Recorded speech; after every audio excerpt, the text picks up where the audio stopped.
Selamlar dostlar. Artık Bolivya'dan ayrılma vakti. Burası La Paz'ın terminali. Merkeze oldukça yakın. Şimdi terminale geldim. Birazcık soluk soluğa kaldım çünkü yürüdüm. Yokuş çıkmak zorunda kaldım terminale gelmek için. O yüzden biraz soluk soluğayım. Şimdi buradan biletimizi alıyoruz. Peru sınırına doğru yol alacağız dostlar. Hadi bakalım. Geçen geldiğimde şuradaki firmalardan birinden almıştım ama şuydu galiba. Bolivia pasajes. Bir fiyat soralım. Hola, buenos días. ¿Tiene bus para Cochabamba? No? Gracias. İnsanın suratına bakmıyorlar ya. Bazen Bolivyalılar beni çok geriyor. Bakmıyorlar suratınıza, yani çok garip bir huyları var. Takmıyorlar sizi. Hola, buenos días. ¿Tiene bus para Cochabamba? Por el momento. ¿Dónde está posible? Hay bloqueo en la carretera. ¿Hay bloqueo ahora? Manifestaciones. ¿Cómo puede ir? No, nadie está saliendo, nadie. ¿No sale? Vuelo nomás. ¿Solo? Vuelo. Vuelo. ¿Es micro? No, avión. Solo ¿Camión? vuelos. ¿Dónde está camiones? Avión. Ah, avión. Para Cochabamba. Sí, hay. Copacabana. Ah, Solo no. Copacabana, lo siento, lo siento. Ah, Cochabamba. no, no. Cochabamba porque me gusta Cochabamba comida. Ah, la comida. Sí. Bien, nosotros aquí comiendo mal. A Copacabana quieres ir. Sí, por favor. Copacabana, ahorita aquí ya no hay. Pero puedes ir a la cementerio. Ah, el cementerio. Aquí 2 pesitos es el pasaje. Ajá. Ahí te dejan. Ahí van minibuses, 30 bolivianos el pasaje. 30 bolivianos. Okay, muchas gracias. Chao. Kafa Cochabamba'ya gitti ya. Copacabana, Copacabana doğru. Otobüs yok diyorlar. Mezarlığın orada minibüsler kalkıyormuş. 30 bolivianos'a. Cochabamba'daki o bloke, yani ana yolların kapatma durumu, kapalı olma durumu, grev durumu hala devam ediyormuş. Neyse. Artık yolumuz mezarlığın oraya düşecek. Oradan kovalayacağız 30 bolivianos'a. Dayı dur geçeyim ben. Soluk soluğa kaldım. Yine yokuş çıktık. Teleferiğe geldim şimdi. Burası eski tren istasyonu. Artık tren işlemiyor. Teleferiğin bir istasyonu yapmışlar buraya. Mezarlığa buradan daha rahat giderim diye düşündüm, o yüzden buraya geldim. Dolmuşlar karma karışık trafiğe giriyor. Sokak sokak dolaşıyor. Teleferik sadece tek durak. Ne yürüdük sabah sabah ya. Gracias. Hoppa.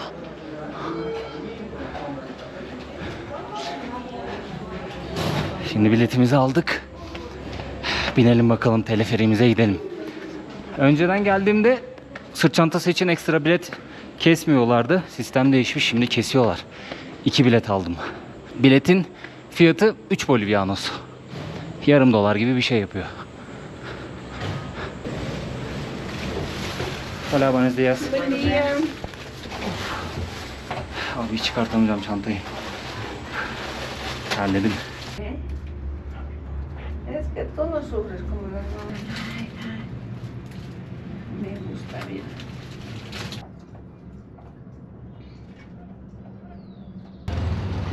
Benzinlikte kuyruk var. Ta aşağı kadar gidiyor. Bolivya'nın küçük yerleşim yerlerinde arabaların hiçbiri plaka kullanmıyorlar. Şehrin ya da bulundukları o ilçenin dışına çıkacakları zaman plaka takıyorlarmış. Çünkü cezası var. Ama şehrin içinde karışmıyormuş kimse. Arkadaşım şey demişti bana, ekstra vergi ödüyorlar o yüzden demişti. Hatta benzin almaya da plakasız gidiyorlar. Benzini bidona dolduruyorlar. Daha sonrasında arabaya kendileri dolduruyorlar benzini. Aha, yağmur başladı.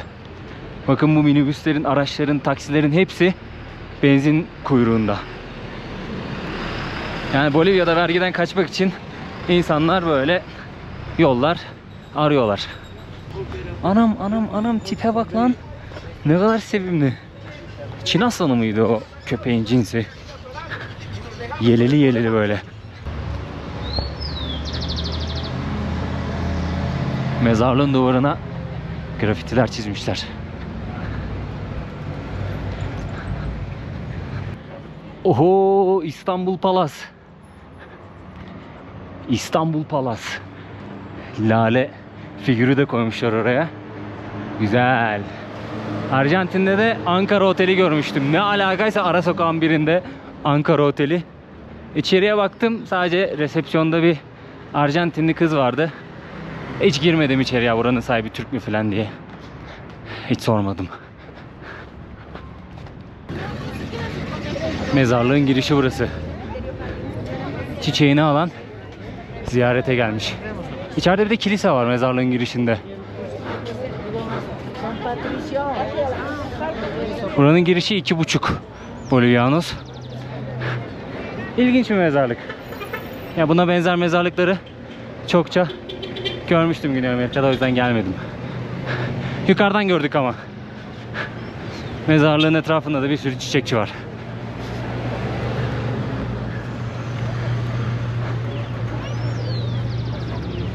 ¿Cuánto vale Copacabana? 20 bolivianos. 20.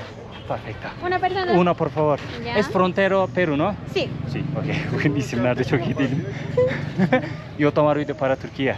¿Turquía? Sí. Oh. ¿Te gustan novelas? ¿Sí? Sí. Vale. Ah. Ok, gracias. Abla utandı. ¿Tu nombre, por favor? Burak Durgun. ¿Burak? Burak, sí. B-U-R-A-K. Burak. Sí, sí, correcto. ¿Ya? 20 Gracias. bolivianos, por favor, Burak. Muchas gracias. Muchas Burak, gracias. ¿guardamos tu Sí, mochila? sí, por favor. tengo. Cárgaselo, por favor, don Juan. Muchas gracias. Abla çok tatlıydı ya. Bolivya'dan çıkarken Bolivyalılar hakkında birkaç bir şey söylemek istiyorum sizlere. Hola, buenos días. ¿Cómo está, amigo? ¿Cómo estás, señor? ¿Todo bien? Muchas gracias. Bueno. Copacabana. Biletimizi aldık. Nereye geçelim? Büyük ihtimalle şey yazmadılar. Koltuk numarası yazmamış. İstediğimiz yere oturabiliriz demek diyecektim. 21 yazıyormuş. Yani burası. Ah, también traje parlante. Hoppa. Zamanlama çok güzel. Yağmur hızlanmadan bindik otobüsümüze. Şimdi Copacabana isminde bir yer var. Daha önceden gitmiştim. Benim Bolivya seyahatini izleyenler hatırlayacaktır. Isla de Sol, yani Güneş Adası'nın olduğu yer. İnkalar için çok önemli bir ada, çünkü İnkalar orada doğdu. Titicaca Gölü'nün olduğu yere gidiyoruz. Titicaca Gölü'nü de göreceğiz. Zaten daha önceden ziyaret etmiştim orayı. Yine videoları izleyenler hatırlayacaktır. İzlemeyenler de benim önceki Bolivya seyahatimi izlerlerse ne kadar detaylı gezdiğimi göreceklerdir dostlar. Hadi bakalım.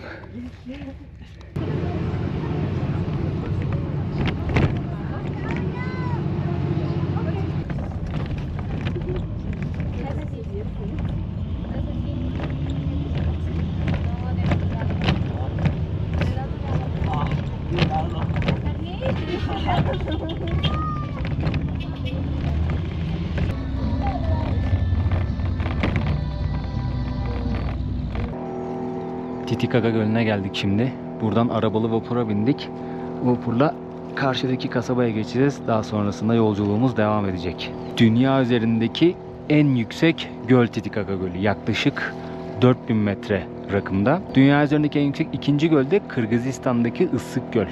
Issık Göl'e de gitmiştik. Kırgızistan seyahatini takip edenler hatırlayacaktır. Titicaca Gölü Bolivya ve Peru arasındaki sınırı oluşturuyor. Yani sınırlardan birini oluşturuyor. İki ülke paylaşıyor bu gölü. Tersten bakınca haritadan avlanan bir puma görüyorsunuz. Zamanında İnkalar bunu fark etmişler. Nasıl fark ettiler bir fikrim yok vallahi.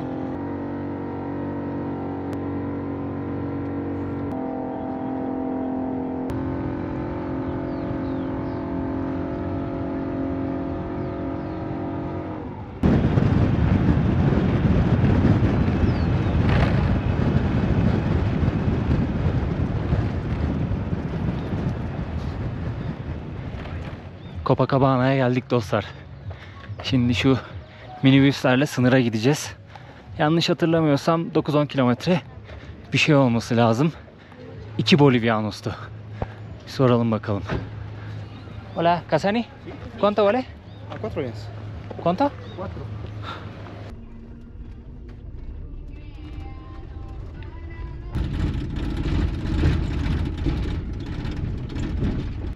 Kasani ismindeki sınır kasabasına geldim şimdi. Hadi bakalım Bolivya'dan çıkışımızı yapalım. Peru'ya bir aksilik olmadan girelim. Hola, ¿cómo está, señor? Yo tengo 39 bolivianos. Muy bien. ¿Cuántas soles? A ver, 39 bolivianos. Sí. 17,70 centavos. ¿Cuánto es último? 18 ya. Ok, 18. 18. Gracias. Muchas gracias. Unos soles, dólares, amiga. No, yo tengo. Cebimde 39 bolivianos kalmıştı. Onu değiştirdim. Şimdi soles aldım. Bu arkamdaki gümrük binasından çıkışımı yaptım. Girerken şey basmıyorlar, mühür basmıyorlar. Daha doğrusu bir tane kağıt veriyorlar size. Ona mühür basıyorlar. Çıkarken pasaportunuza mühür basıyorlar Bolivya'dan. Hayırlı olsun. Çıktık. 20 bolivianos. Aman 20 soles vereydi iyiydi ya. Neyse yine şeye yakın verdi. İnternetteki fiyata yakın verdi. O yüzden şikayet etmeyeceğim. Hola buenas. Artık Bolivya'ya veda ediyoruz. Ne zaman gelirim bir daha hiçbir fikrim yok. Kaç sene sonra dönerim buralara bilmiyorum. Çok güzel bir ülke Bolivya. Hakikaten seviyorum Bolivya'da seyahat etmeyi. Beni tek zorlayan şey insanları. O da her zaman değil, bazen. Şöyle bir sıkıntı var. Şimdi genel olarak bir şey söyleyemem. Karşılaştığım şeyleri anlatmak istiyorum. Çok iyi insanlar da var. Çok katı insanlar da var Bolivya'da ama Latin Amerika genelinde konuşacak olursam Bolivyalılar en katı halk olabilir. Bunu rahatlıkla söyleyebilirim. Yani bir yabancı olarak Bolivya'da seyahat ederken zorlanabilirsiniz. Diğer Latin Amerika ülkelerine nazaran bir tık daha böyle soğuklar, katılar. Elimde kamera olsun olmasın fark etmiyor yani. Biraz böyle turistlere karşı tuhaf davranışlara sahip olabiliyorlar. Hola. Kültür diyeceğim, geçeceğim, yapacak bir şey yok. Bu arada ben bu sınırı ikinci kez kullanıyorum. Bu arada dayıya yüklemişler bütün valizleri. Ulan çekçekli valiz ya. Gerçi adamın ekmeği, şimdi ona bir şey diyemem de. Bu sınırdan ikinci kez geçiyorum bu arada. Yine benim Latin Amerika seyahatimi takip edenler en başından beri hatırlayacaktır. Zamanında buradan gelip Peru'ya giriş yapmıştım. Şurada olması lazım bina, aynen. Peru'ya girişimi yaptım dostlar. Migrasyonun yerini değiştirmişler. Bu binayı almışlar. Diğer bina tadilatta galiba. Hola. Yunguyo. Hay una banca nacional. Sí, hay ¿Cuánto vale allá? 5. 5. Sí. 4. 4. 3. No sale 4. No, 4. Ya 3 o. 3. Vamos. Okay. Şöyle tuk-tuklara binip bir sonraki kasabaya gidelim. Yakın zaten bir sonraki kasaba. Ahí de. Buradaki esnaf da kazansın ama pazarlığımı yaparım çünkü bir önceki fiyatı biliyorum. O zaman gerçi paylaşımda taksi vardı. 1 soles miydi, 2 soles miydi, öyle bir şeydi. Hadi bakalım hayırlı olsun, girdik Peru'ya. Sadece şey sordu abi. Ha bak şurada yaptım kaydı. Girişi. Sadece şunu sordu. Ne kadar kalacaksın Peru'da dedi. Ben de çok kısa kalacağım burada, onu söyledim. Tamam dedi. 60 gün yazdı. Mühür vurdu. Normalde Peru'ya en son geldiğinde mühür vurmamışlardı. Burada mühür vurdular. Üstüne bir de 60 gün yazdı. O kadar tabii kalmayacağım. Şimdi bir sonraki kasabaya gidiyorum. Bir aksilik olmazsa orada para çekeceğim. Bakalım banka var orada ama ATM açık mı, çalışıyor mu göreceğiz. Ondan sonra Puna dolmuşuna atlayıp, otobüsüne atlayıp ya da Puna'ya gideceğiz. Dostlar ben Ziraat Bankası kullanıyorum. Peru'da Banco de la Nación var. Ulusal banka. Oradan para çekiyorum genelde. Çünkü şey almıyor, komisyon almıyor. Kur farkı da şu ana kadar gördüğüm en iyi Banco de la Nación'da. Paramı çektim. Şimdi terminale gidebilirim. Burası da Bolivya sınırından önceki son kasaba. Aslında biraz da acıktım ama dur bakalım bir otobüs işini çözelim de yemek yeriz. Karşıda Yunguyo'nun belediye binası var. Peru'ya ilk geldiğimde bir abiyle tanışmıştım gümrükte. Sağ olsun beni kendi şehrine davet etmişti. Juli isminde. Ailesiyle tanışmıştım. Onlar birkaç böyle bir yer göstermişti bana. Tarihi bir yer gösterip bir şeyler anlatmıştı.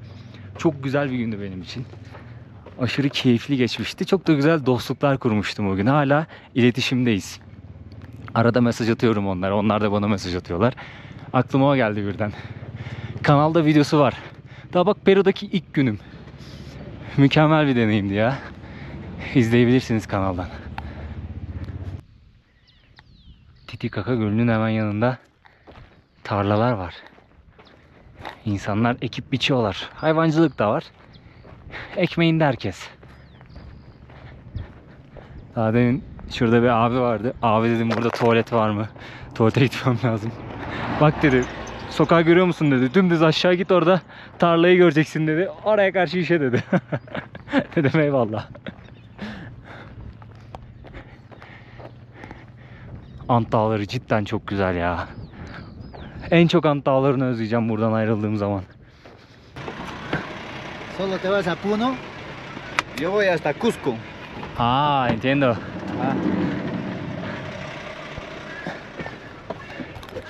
Şöyle koyayım çantayı. ¿Puedo aquí? ¿Está bien?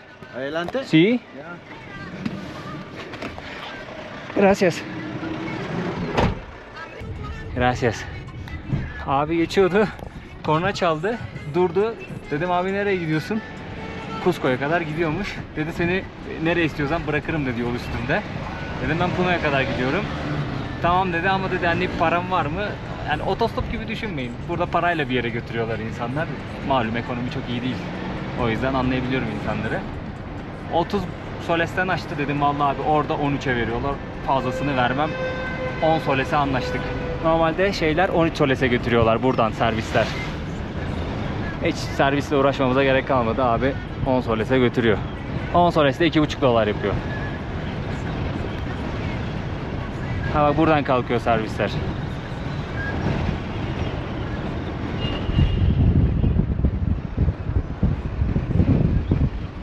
Hiç yoktan abi benzin parasına destek olacak yani.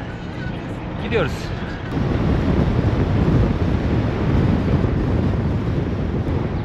Şurada bir tane ufak bakkal buldum. Teyze işletiyor. Dedim teyzem yemek olarak neyim var? Bisküvi gösterdi. Ekmek var dedi. Gazoz mazoz var dedi. Kendime 4 tane ekmek, bir tane de gazoz aldım. Yol kapalı. Çalışma varmış, o yüzden bekliyoruz. Ben de acıktım bayağı. Daha 1-1,5 saat yolumuz var Puno'ya. Belki ileride bir yol çalışması vardır, yine devam ediyordur yani, o yüzden dedim abi sen al ekmek, ekmek güzeldir. Bir de kuru kuru gitmez. Kendime gazoz aldım. 1 sol 1 sol. 4 tane şöyle küçük parça ekmek 1 soles. Bu gazoz da 1 soles 2 soles. Yarım dolar.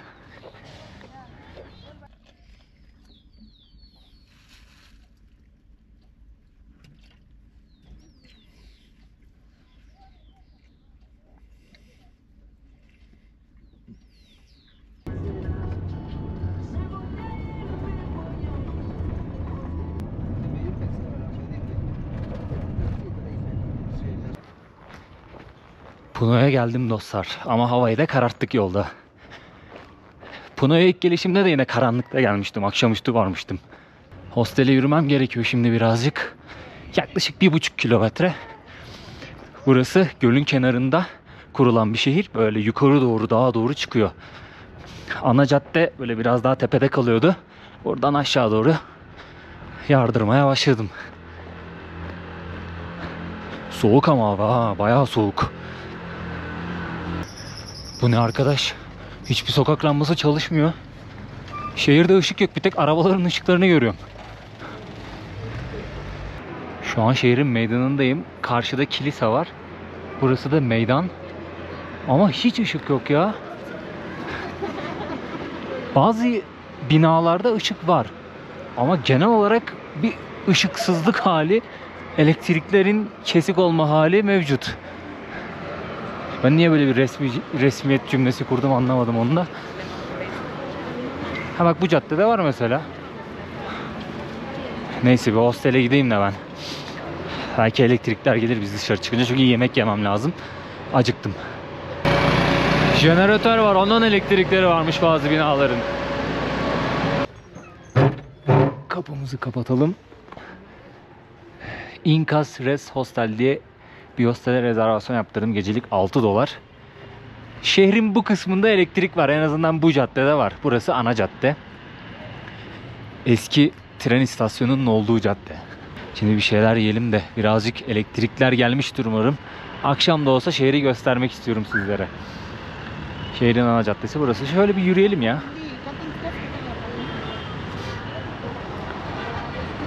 Benim ilk Peru seyahatimdeki ilk lokasyonumdu burası. Yani o abiyle tanışıp onun ailesiyle vakit geçirdikten sonra akşamını Puno'ya gelmiştim. Çünkü burada Uros adaları var. Uros halkı yaşıyor. Onun da videosu var kanalda, izleyebilirsiniz. Onları ziyaret etmiştim. Çok da keyifli, güzel bir video olmuştu açıkçası. İlginç bir yaşam görmüştük o videoda. Burada kalmıştım. Daha sonrasında buradan Cusco'ya geçmiştim. İlk zehirlenmemi de burada yaşamıştım. Burada Mercado'da yediğim tavuk beni zehirlemişti. Böyle birkaç gün Cusco'da hasta kalmak zorunda kalmıştım. Çok güzel koktu mısır be. Burada sokak yemekleri var.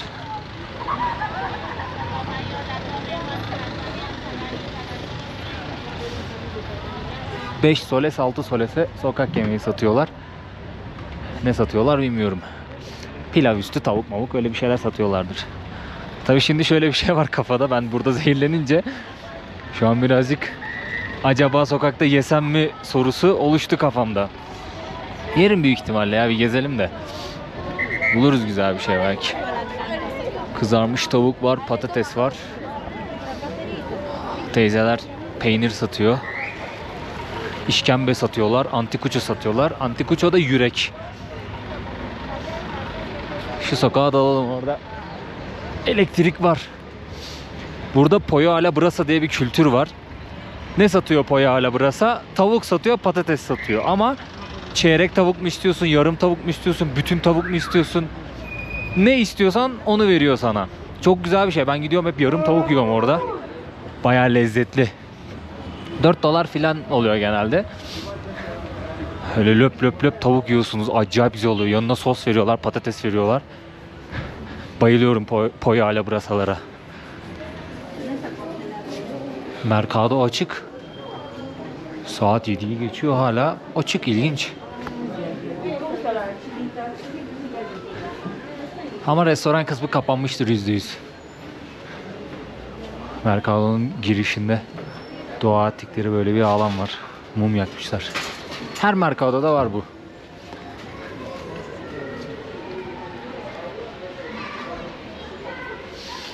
Oh, baharatlar nasıl kokuyor var ya. Mis mis. Mis gibi kokuyor vallahi. Pollo alla brasa dedim. Kendime bir tane tavukçu buldum. Pilavlı, patatesli tavuk tabağı söyledim yanında. Salatam var. Önden bir de çorba getirdiler. Tavuk ayaklı çorba. Bunu hemen hacıladım.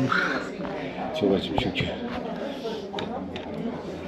Daha önce hiç pilavlı pollo alla brasa tabağı yemiştim. Arroz chufa diyorlar burada. Çin pilavı. Soğukmuş ha. 18 soles. $4,5. O tavuk sıcacık valla.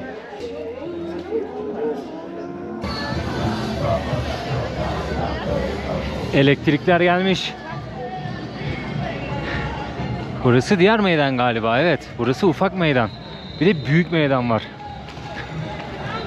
Şöyle bir yürüyelim sokaklarda birazcık. Temiz hava alalım. Tavuk güzeldi. Salata da gayet güzeldi. Pilavı pek beğenmedim. Soğuktu. Patatesi hiç beğenmedim. Yarısından çoğu çiğ kalmıştı. Yani insanların içinde hakaret etsem daha fazla kızarırdı patates. Neredeyse çiğdi yani hepsi. O yüzden pek tat alamadım, keyif alamadım patatesten. Burada da böyle şeyler dönüyor ama anlamadım. Şov var galiba. 10 üzerinden tavuğun hatırı için 5,5'tan 6 veririm yani o tabağa. Oy maşallah. Çocuktan büyük ha köpekler. Bu kısımda hala elektrik problemi var. Sokağın ilerisi karanlık. Sokağın bu kısmında hala elektrik problemi var. İleride de zaten ana meydan var. Orada da elektrik yok gibi. Şansa bak ya.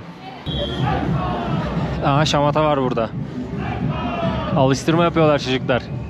Kesin yine bir eğlence, kutlama bir şey vardır.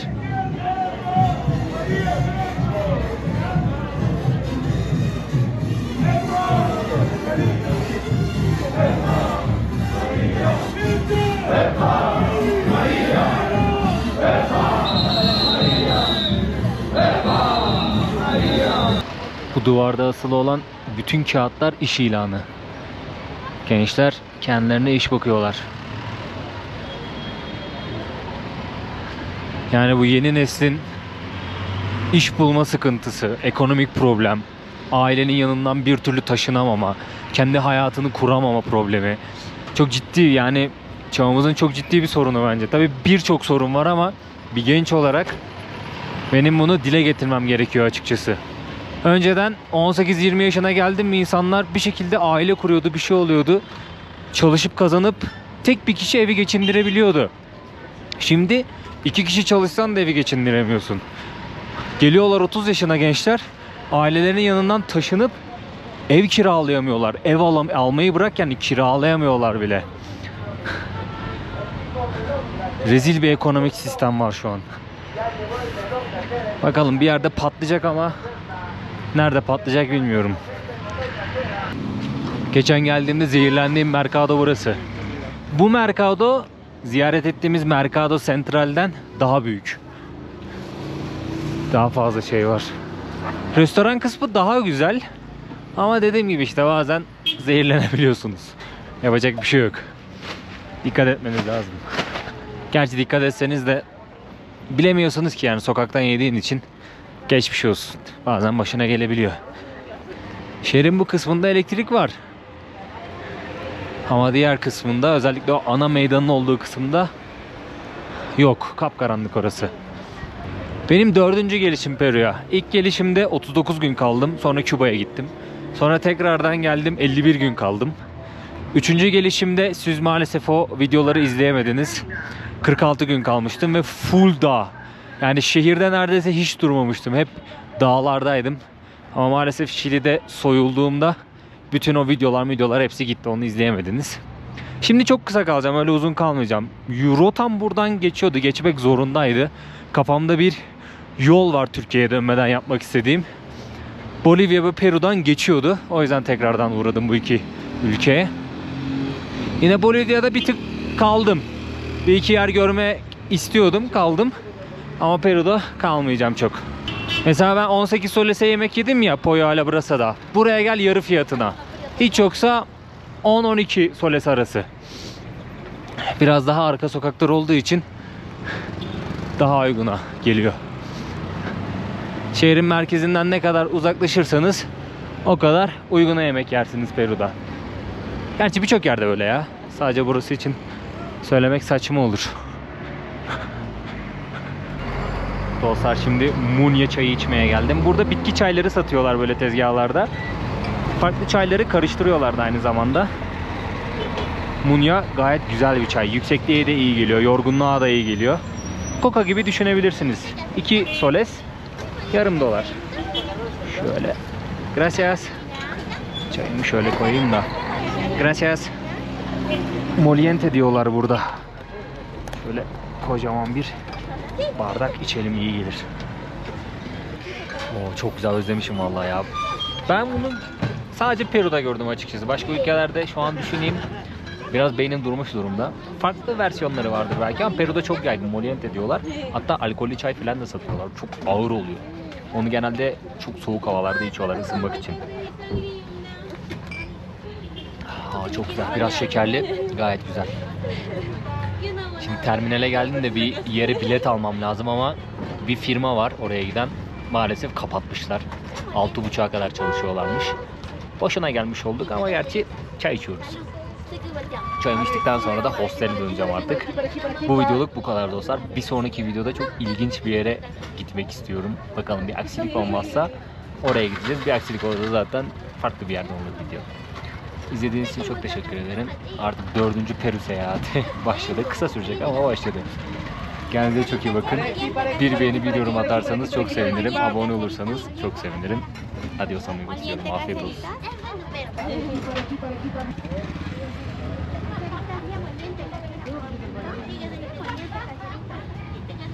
Hasta